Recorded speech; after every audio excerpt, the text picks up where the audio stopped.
Hi, everybody. We are live. We're going to get started here in probably about 30 seconds or so. So if you want to say hello to us on the chat, let us know that you're here. And there is about a 30-second delay. Yes. So we are getting your chats. They just come a little bit slower. So come a little bit slower. So we're going to hang out for a minute. And like we said, we'll get started here in just a second. We hope everyone is having a lovely day. It snowed here last night. So depressing. Which we didn't really enjoy. So we're wearing our sweaters. We're back in our winter clothes, but luckily we're inside, so we don't have to worry about that quite as much. Okay. Getting close here. There's so many fun things to talk about today. We've been really excited for this.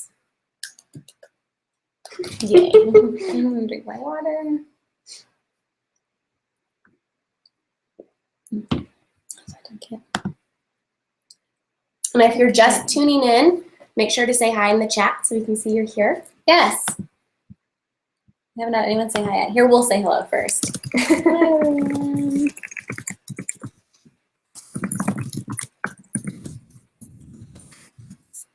Okay. All right, well, for everyone that is now tuning in, if you haven't been here before, I'm Lindsay. And I am Brittany. And we are obviously Patterns and Pops. This is our second webinar in our series that we are doing here. So we're really excited to have all of you guys. For those of you who missed the first one, we did send out a link in the email to register for this webinar that it went back to recap it so you guys can watch it all over again. So if you missed it, it's really just a great intro into Instagram for your business, kind of lets you know about setting things up, how we got started, gives you some good tips. So if you haven't had a chance to watch it yet, we really recommend going back just to give you a good little intro.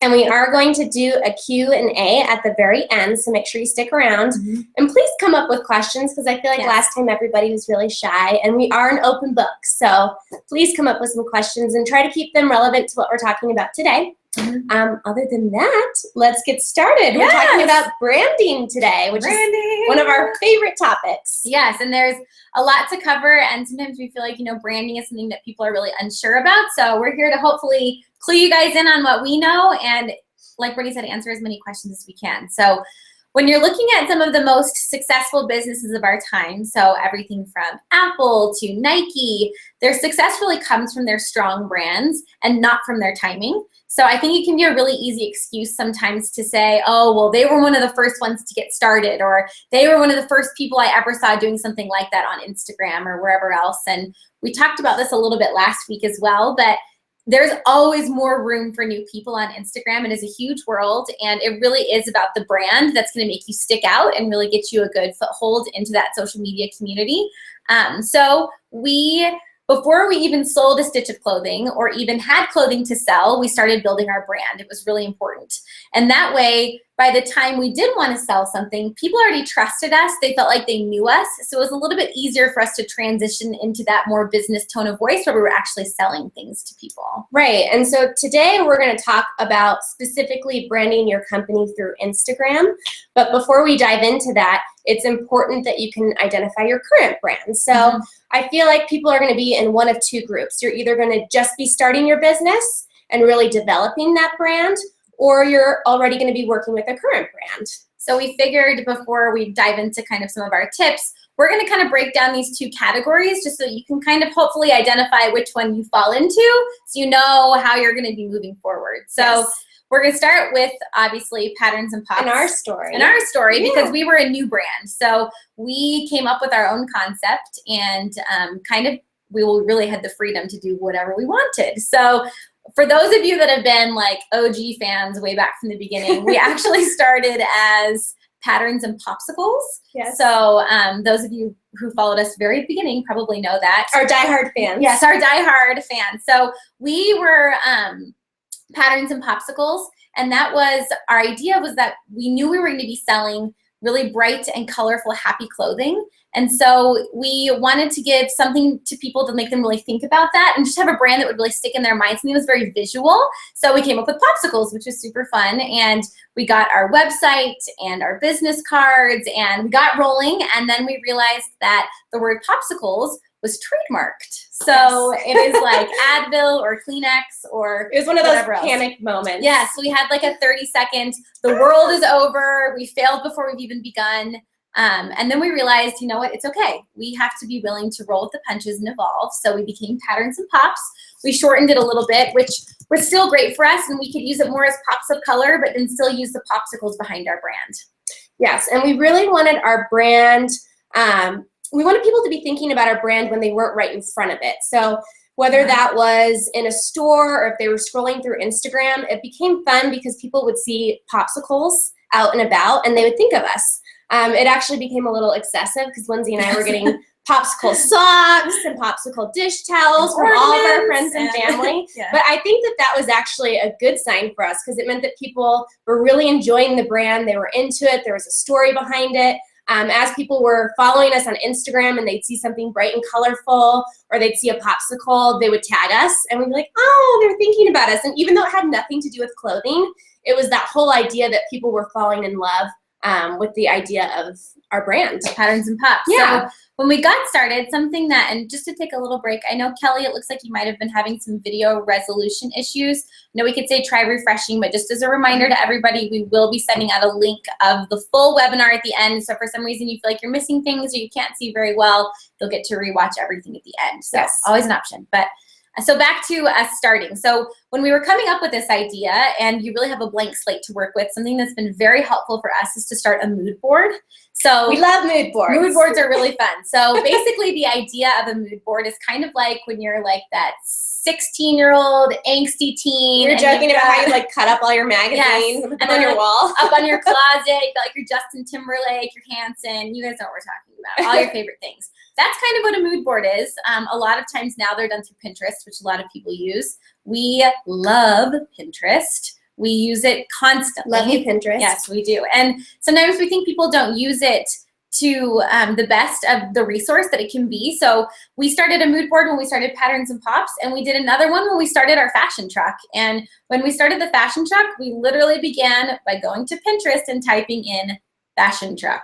As simple as that is, it gave us a starting point because we could see what else was out there. We could see what people were already doing, what some of the ideas already were. And then we start kind of collecting all these different things that we like.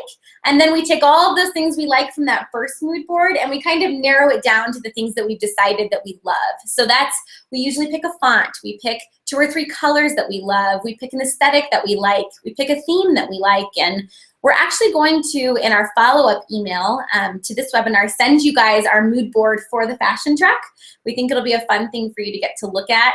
And it's pretty interesting to see how true we stuck to that mood board throughout our process. And what I think that we have found is the most helpful from doing these mood boards is that it really does help you hone in on your idea. There is so much out there in the world of Pinterest and just in the world in general. It's so easy to get overstimulated. Especially if you're a creative. Yes. If you don't have that original concept, you're just going to get lost because you're going to be, oh my gosh, this is really pretty or this is really cute. Right. Maybe we should do this. So it really helps hone in on what you Yeah, so this is my idea. That way, when you do then go create your website or you start your Instagram or you're going to be doing your logo or whatever it is, you're not having to redo these decisions every single time. Like, okay, well, what color should I use? Or, okay, well, what font should we put on our website? You go right to your mood board and you say, okay, well, this is what we chose. So this is what we're going to focus on. Yeah, and I think when you're coming up with your identity, the first thing you usually come up with is a name. And then you're also coming up with your logo. And for us, we had a really concrete idea of what we wanted. So it was easy for us to hire a graphic designer and really express that idea up front. But for some of you, if you're just starting your business, it can be a little daunting to narrow that in and decide what you want your image to be. So a website that we found that's been very helpful in the past is Logo My Way. And it's a website where you get to go and you kind of control, you know, what you're writing and what you want your final piece to be. But basically the way it works is all these designers get to submit ideas and you get to vote on them. So that's a great resource if you guys are just starting, and we'll make sure we include that in the link on the We'll send out email in as a little well. email so you can just go right to the site and check it out. It really is one of those things that if you don't know what you want to do, let a bunch of other creative people throw some ideas at you, and it'll at least help you kind of get your gears turning, the ball rolling a little bit on an idea. Yeah, and so we feel like most of you probably already have an established brand that you're working with, and that's great. Category number 2. Yes, category number 2. And for those of you, what we recommend is printing out all of your visual aspects of your brand. So whether that's your website page, it might even be your storefront, your email signature, your business cards, your social media platforms, print it all out, lay it out, and really ask yourself, is this cohesive? Does it all go together? It's so important that your brand is cohesive because your followers are going to be looking for that. That's why they come to you, is that consistency over and over again. They know what to expect.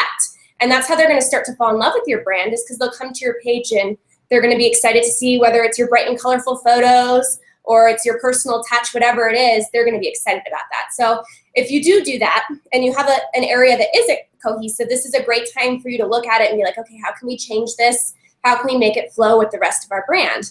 And that's really going to be helpful when you're starting your Instagram, because all these platforms are connected. It's social media, right? It's a social platform. And when you're smaller and new, I mean, even Patterns and Pops, we've been around for a while and we have a good following, but we're still very new. And so we don't really have the freedom to do whatever we want on every platform because people don't know who we are. So if they go to our Instagram and see one thing, and then click through to our website and it looks completely different. The colors are different. The logo may be adjusted a little bit. It's not that it's fun and creative at that point. It's confusing. People don't know who you are. And then if they get your business card and it looks completely different from your website and your Instagram, they don't know your brand yet. So they have to be confident that when they go from one place to another, they know that they're still following that same company, that it's still the same person. And that way that they're going to get that consistency and they're going to start to trust you a little bit more. And when we were actually putting together all the information for this webinar, one of the brands that was kind of on our radar was Oreo. I don't know if you guys have been following their commercials, but Lindsay and I were like, I feel like they hired somebody new or something's going on because they have all these commercials all of a sudden. And they're very bright and happy and they're sing-songy and we're getting all the songs stuck in our heads. But you can tell they're going through a rebrand. And that's something that just sparked an idea for us, because when you're starting a company, it's not, you don't really have the flexibility to just rebrand every 5 minutes because people don't really know who you are. Oreo, everybody knows who Oreo is. Everybody loves Oreos. So every once in a while, they have to go and revamp that brand, right? Whereas when you're starting, you really do have to find that consistency because it's important for your followers to get used to that. Whereas if you're doing one thing this day and then the next day you're doing something else, people, they get confused. So that was something where we were like, you know what, it's really important for that to stay consistent. To get your identity as a company, and then you can kind of move forward from there. And another thing that, once you have this identity and this consistency behind your brand that you've really established, something that's really important through social media and Instagram specifically that you'll see is brands, good brands, really avoid just selling through their Instagram. So you'll see that, even when we started Patterns and Pops, we wanted it to feel more like a personal account than a business, because the selling is a little bit more indirect than it is buy this, buy that. We wanted it to be a connection that people were feeling from us. Yeah, and the way that we were able to do that is through our photographs. I mean, Instagram is a visual platform. So we were able to take our photos and make them a little bit more personal. We call it the standard blogger photo. And you're probably asking yourself what that is. So the blogger style is very different than just a regular stock image. So for example, let's say we have an edgy dress that we want to sell. We could go put it on an edgy professional model who's kind of got a scowl on her face and put her in some crazy warehouse and sell it that way. Or the blogger style is the approach we take. We wear the dress. We are obviously not professional models. We take a photo with a smile on our face in our own neighborhood, wearing accessories and things that we already had at our homes, which just makes the photo a little bit more relatable. And so it makes it something that people become interested in as a brand, because following a brand is different than following a person. So you have to give them still that personal feel. Similarly, let's say you own a bagel shop. You could just post a standard picture of a bagel and talk about how good it is. That sounds like a business. Whereas if I post a picture of girlfriends sitting in my bagel shop eating bagels and talk about that maybe they get together for their book club or they're coming together for coffee. It just becomes something that people can actually relate to. And then they're like, that's cool. I kind of want to be a part of that. Yeah, exactly. And that's not to say that you're never going to post these generic photos. Coming up with these candid pictures, it takes work. It takes a lot of time.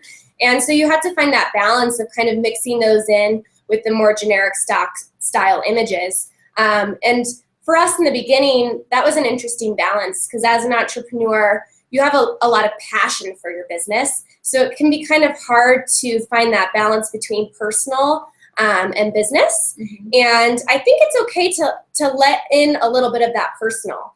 For us, it was really just a way that we were inspired. Like Lindsay and I would go on a trip and we'd see something and we'd be like, oh my gosh, this is so Patterns and Pop. So we have to share this with our followers.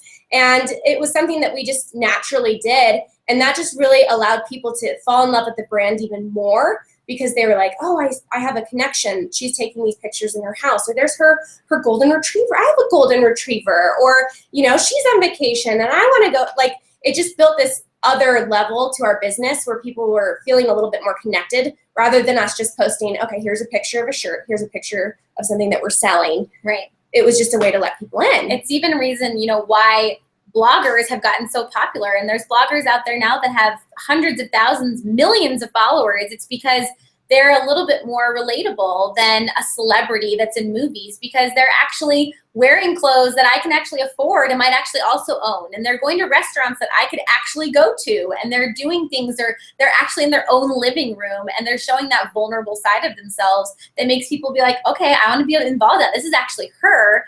And it's the same with a business. They can see the behind the scenes or they can see how we're wearing the clothes or what we're doing with them or what you're doing personally within your business. Maybe it's your staff behind the scenes or maybe it's just those little things that people don't usually get to experience with your company that gives them more of that personal connection. And right, because that's what social media is. It is. It's a connection, right? And it's social. We always say social media is a social platform. People are craving it. Yes. Even though everybody's on their phones now, it's because they're looking for that personal connection. It's that whole reality thing, right? We always, say when we were kids, we were outside and we were playing hide and go seek in the streets and we were going out with our friends and whatever else. Kids these days and even adolescents, teenagers, adults, everyone, it's the same type of a connection. You're just getting it through an app instead of getting it in person. And as funny as ridiculous as that may sound, that's why people are on social media. So you have to give them a reason to want to be connected, something interesting that they feel like that they can relate to. And, if it's not always the best photo that you're posting, we always say, Instagram is a visual platform, and it is. But there's not always going to be the best photo that you've ever taken that you'll be posting. And kind of like the picture we posted yesterday. Yes. It was just a kind of a generic photo of our truck. We were just like searching for this content. Yeah. And it was really the words that we used that created the connection with our followers. That caption can really make a huge impact. I mean, you shouldn't just take a photo and just post it and be like, oh, well, I'll try better next time. Still give people a reason to connect with you. So we actually, with that post Brittany's talking about from yesterday, we asked a question. So maybe we knew that the photo wasn't going to generate a huge comment base and a huge response. So we asked people a question to give them still a reason to comment and interact with us. And that's where the voice of your company can really come out and you can have that connection on a whole nother level. It's not just showing the behind the scenes visually, but actually talk to people and know they're people that want to talk back to you. Right. And then it is so important to stay true to yourself as you develop this voice. This is something that we're still learning. I think it takes a second to understand and realize what you want your voice to be. In the beginning, we kind of wrote down a little list of what that was. We wanted it to be very playful. We wanted it to be happy, similar to our photos. And sometimes it just came out a little awkward. Like we were using the word like, hey babes, and hey chica, and then realized Lindsay and I don't actually say that in real life. So it just felt kind of false.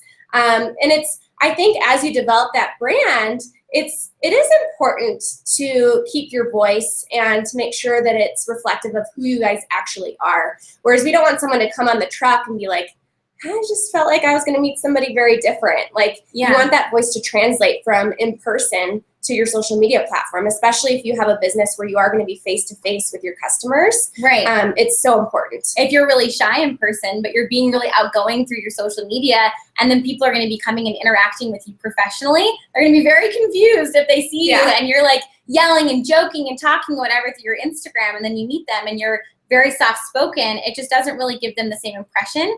And that's something that, you know, we tell everyone when we hire them. We have a voice, and we need you to use the voice that you've seen throughout our Instagram and our social media in our store, because we have to be able to give people the same experience. Whether they're liking a photo on an Instagram or they're stepping in our store, that is still our brand. It is all our brand, and it all has to stay cohesive. Yeah, and it can be tricky when you're creating that voice if you do have multiple employees that are handling your Instagram account. It would be beneficial to almost sit down and be like, okay, this is the voice that we want, so everybody's on the same page. Otherwise, you're going to get your, you know, really happy, moody person over here, and then it's going to be a different situation the next day, and it just becomes a little inconsistent.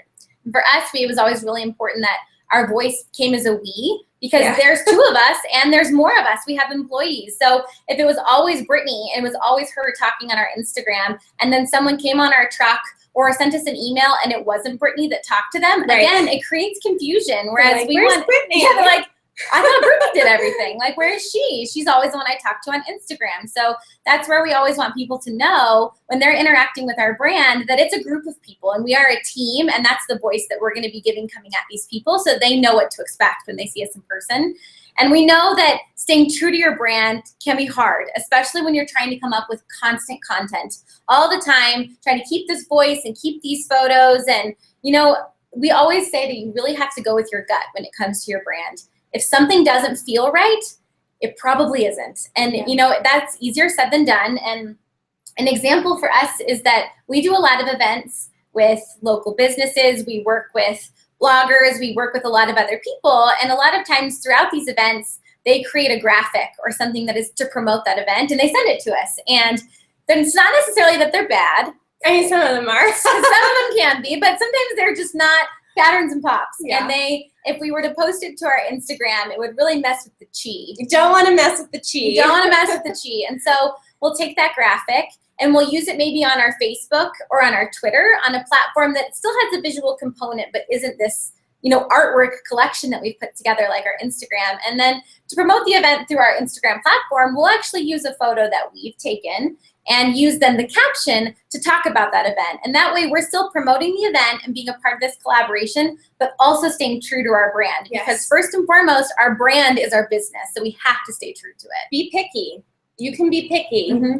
And I think that's the hardest thing to accept when you're first posting, because you want to come up with content that's constant. And sometimes you're going to be coming up with stuff and it's just not going to feel right, but you're going to post it anyways.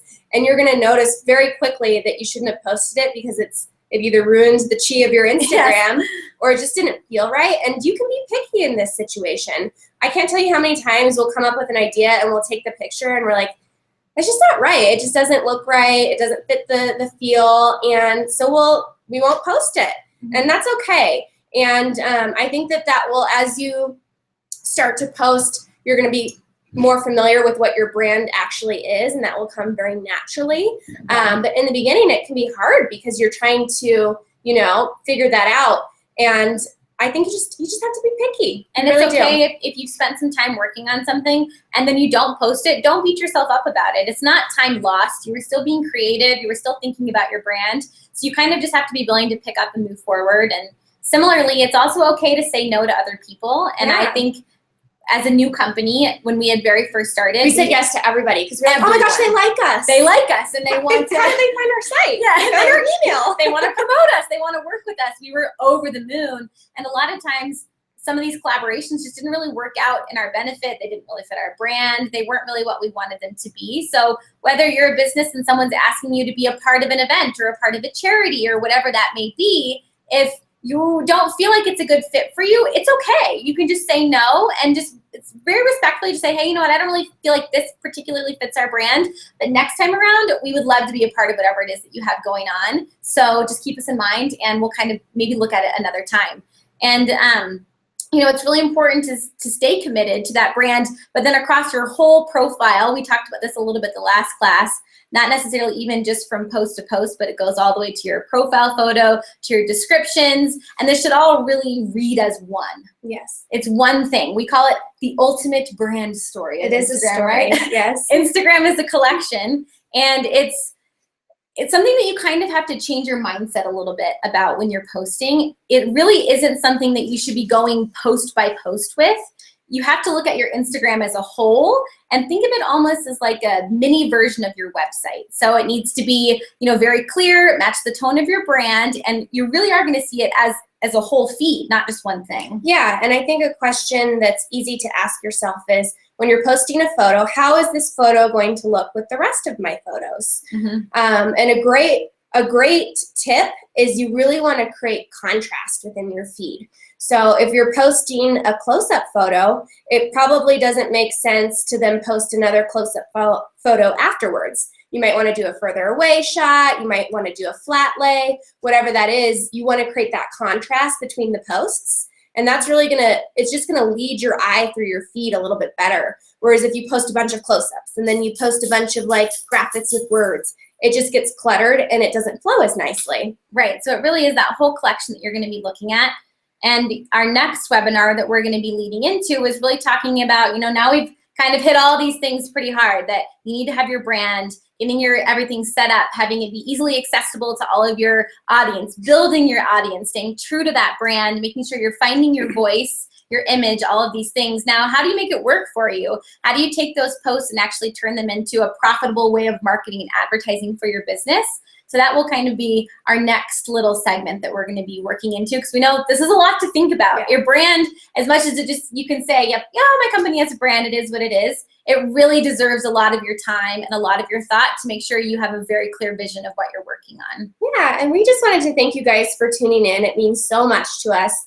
We received a lot of positive and constructive feedback from the last webinar, and that was awesome. So if you guys have any other feedback, please make sure that you email us. A question that we received actually a couple times from the last webinar was whether people should start a new Instagram handle if they're starting their business, or whether they should use their own personal Instagram and feed off of that.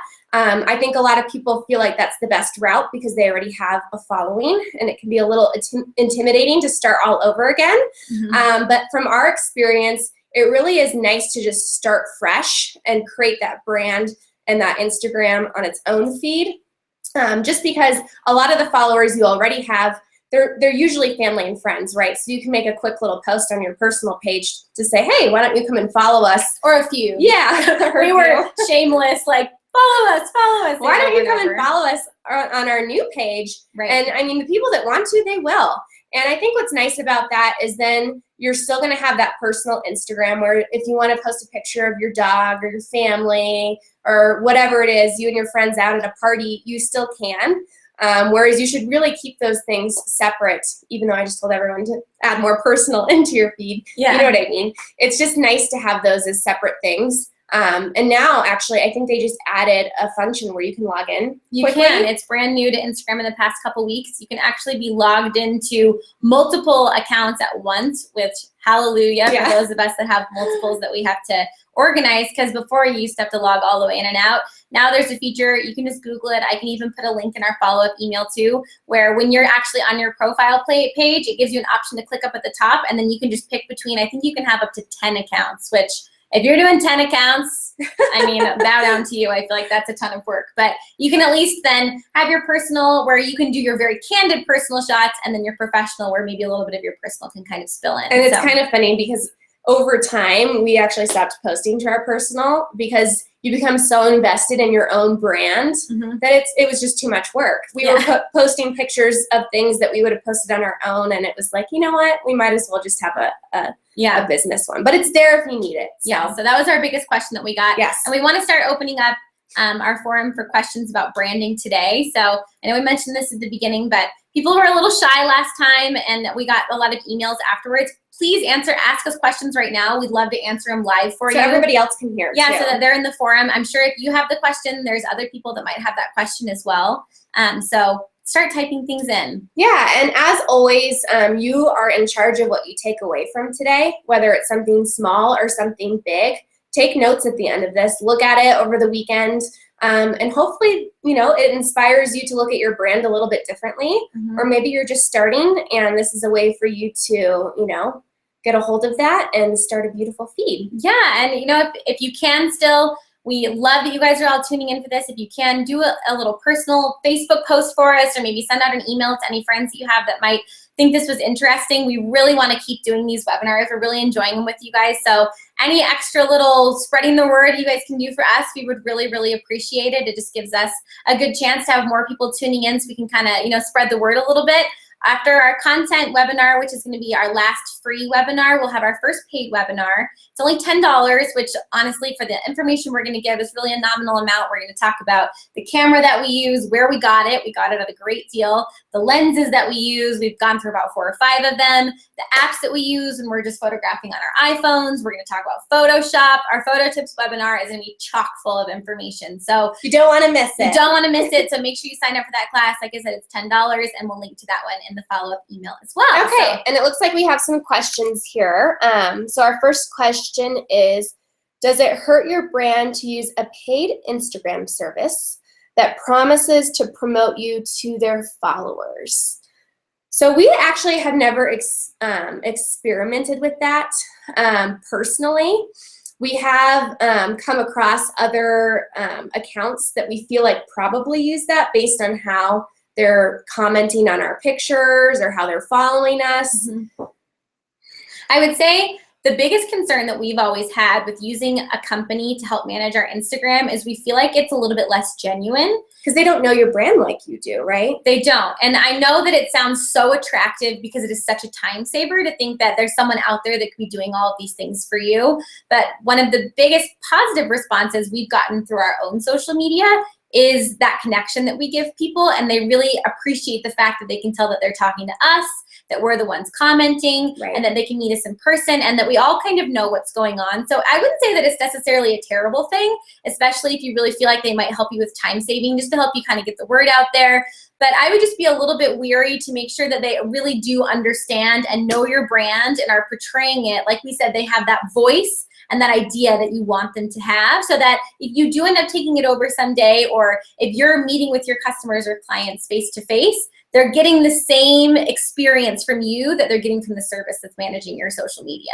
Right. If that kind of makes sense. Any other suggestions on how to brainstorm and hone your brand if you're pretty new?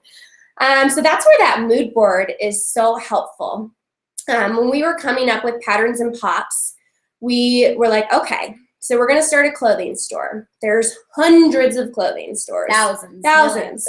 So what's going to set us apart? And we really came up with that concept before we even came up with our brand, our name, our logo. We wrote down a list of things that were important to us. Mm-hmm. You know, we wanted the clothes to be colorful and happy because we felt like there was a niche in the Denver market. You know, the Denver market is very hipster. It's very boho, whereas there aren't a lot of preppy clothing brands. So maybe that's our in. So you kind of have to figure out what that niche is in your market. And it's going to be different for, you know, all different companies. But for us, it was really, okay, so how are we going to stand apart from these different brands? And a lot of that was a lot of researching brands that already existed. So I'm assuming whatever this brand is or this idea is that you have, maybe you're the first person ever to do it. If you are, that's awesome. But if there's something that's even similar to you out there, you know, even if you're inventing something, there's got to be something kind of similar. Go look at them and decide what you like and don't like. We did a lot of that. We shopped a lot, as much as that's funny. We would go into other stores and get the full experience, and we would shop and we would buy things. And from the moment we walked in the door to the moment we left, we were observing. Like, yeah, okay, I like how she said this to me. I didn't like how she said that to me. Or I liked during the checkout process how this worked, but not how that worked. And we would go online to websites and fill carts with clothing, not even necessarily to buy, but just to see how it worked. Like, okay, I like that I got that clickable option, but not that one. So when you're just brainstorming, a lot of it is research. Look at other people. And what do you like? Yeah. Like, what attracts you? We wrote down a list of our favorite companies, and we kind of digested that and realized, why are these our favorite companies? What is it that we love about them? And there was a common theme for us of that happy, very preppy, colorful brand. Mm-hmm. A company that Lindsay and I were both obsessed with at the time was Kate Spade. And we were like, why do we like Kate Spade so much? Mm-hmm. And when we were able to break that down, we realized, okay, we have to be passionate about this brand or it's Right. not going to work. So It has to be something that you love. So figure out what it is you love. it doesn't make sense for you to come up with a preppy, happy brand if that's not your own personal style. Right, because that's going to make your Instagram specifically That's going to be very tricky. a challenge because it is a lot to come up with. So start doing some research and see what you come up with. Okay, and we have one more question, it looks like here. And if anybody else has any other questions, you can type those in. Otherwise, we'll wrap it up here. Have you ever done an Instagram for a brand that is not your own? Do you have tips on how to get a clear brand vision from another person? So we do, I think if I'm understanding your question correctly, the best thing that I can think of is we do a lot of collaborations with other brands where we are sharing one Instagram photo. So that one photo is posted both on our account and on their account. So it kind of has to match both of our brands. And if I'm not understanding your question and we don't answer it, Sarah, maybe you can send us an email at the end to make sure we understand it correctly. But what we found in this situation is you have to ask a lot of questions. Mm-hmm. So when someone contacts us and says, OMG, love your brand, let's collaborate, we're like, okay, let's back up for a minute. Let's go to their website. Let's look at their brand. Let's see what posts they typically do. And then we talk to that person. We say, okay, what is your vision for this collaboration? What did you see us contributing and what are you going to contribute? And how is that going to benefit you? And how is that going to benefit us? And as a business, there is nothing wrong with asking, how is this going to benefit me? At the end of the day, you are a business. So if you're collaborating and working with someone on a post that maybe even just they're going to use, unless it's directly benefiting your business, there has to be, and that benefit doesn't necessarily have to be very obviously monetary. You know, sometimes we do things and we're not necessarily going to get this huge influx of sales, but maybe we're getting a really great opportunity exposure for people to see our brand. So just ask questions and make sure that they know that we have a brand also that we're protective of, and we just want to make sure that whatever this final product is, it matches what you're trying to accomplish and it matches what we're trying to accomplish. And I think it's great to remember that if they're contacting you, they contacted you because they liked your brand. Mm-hmm. So if you're posting and you're posting the way that you normally do, that's what they want. Mm-hmm. Because we have worked with a couple of brands that contact us first, and I can't think of a time where they wrote us back and they were like, that didn't match what we were thinking. Like, Right.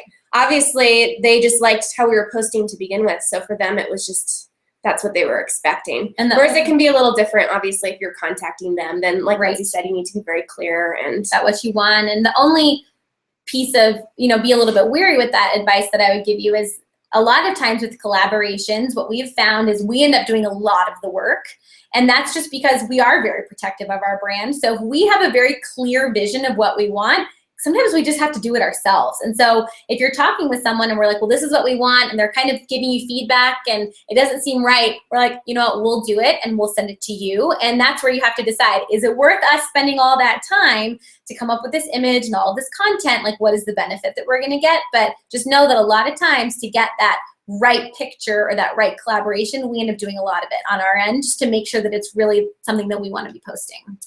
okay, so we have a couple questions here about specifics.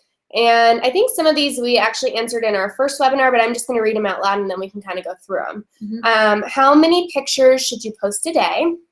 What is the best time to post on Instagram?